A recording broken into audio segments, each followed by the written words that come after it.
Yes sir. Dear student, आज हम register, inductor और कैपेसिटर के बारे में डिस्कस करते हैं। रजिस्टर और इंडक्टर और कैपेसिटर, पहले हम रेजिस्टेंस को सीरीज में जोड़ते हैं। Series connection of resistance, resistance को सीरीज में जोड़ने पर हमने ये फिगर बनाया, इसको R1 R2 और करंट सेम जाती है, ठीक। फिर उसके बाद इसको मैंने कैसे जोड़ते हैं, इसमें जोड़ देते हैं, ठीक। यही चीज अब इधर है series connection of inductance. Inductance को क्या करते हैं, सीरीज क्रम में जोड़ते हैं। ये हमने कॉइल L1 ये L2 बना लिया, फिर उसके बाद में करंट जो है समान जाएगी। और ये वोल्ट सप्लाई है, सप्लाई सोर्स, ठीक, ये सप्लाई वोल्टेज। अब इसको मैं क्या किया, L equal to L1 L2, यहाँ पर L1 L2 दिया है तो इसको मैं जोड़ दूंगा। सेम रेजिस्टेंस को सीरीज में जोड़ते हैं, वैसे सेम सीरीज को, सीरीज इंडक्टेंस को सेम रखते हैं, रेजिस्टेंस के समान ही जोड़ते हैं। अब इसमें आ जाइए series connection of capacitance. Capacitance को मैं फिगर में जोड़ते हैं, जैसे लगाते हैं तो सीरीज में मैं जोड़ तो दिया, लेकिन इसकी जो वैल्यू आएगी इसको मैं पैरेलल में जोड़ करेंगे ऐसे, ठीक। इस टाइप से इसका सीरीज में जोड़ेंगे ये वैल्यू।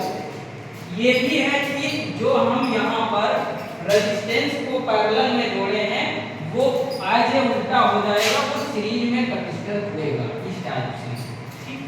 फिर उसके बाद में आप लोग आ जाइए parallel connection of resistance. Resistance को पैरेलल में जोड़ने के लिए क्या करते हैं, इसमें R1 R2 लगा के इसमें एक सप्लाई दे देते हैं, पैरेलल में जोड़ देते हैं। अब इसका इक्विवेलेंट निकालेंगे, 1/R इक्विवेलेंट 1/R1 1 + R2, ठीक।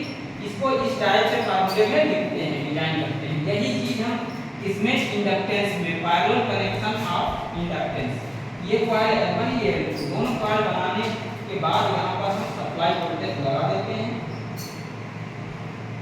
सप्लाई वोल्टेज या सप्लाई वोल्टेज।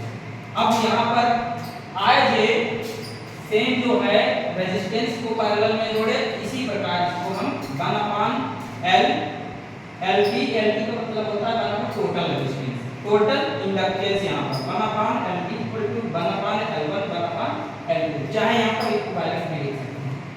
इस यही कंडीशन इसमें देते हैं parallel connection of capacitance. Capacitance को मैंने पैरेलल में लगा तो लिया, पर इसका मान क्या करेंगे, हम सीरीज में जोड़ेंगे, आज है कैपेसिटर के उल्टा। ये CT = C1 + C2, या कह लीजिए C इक्विवेलेंट = C1 + C2, ठीक। यही, थैंक यू।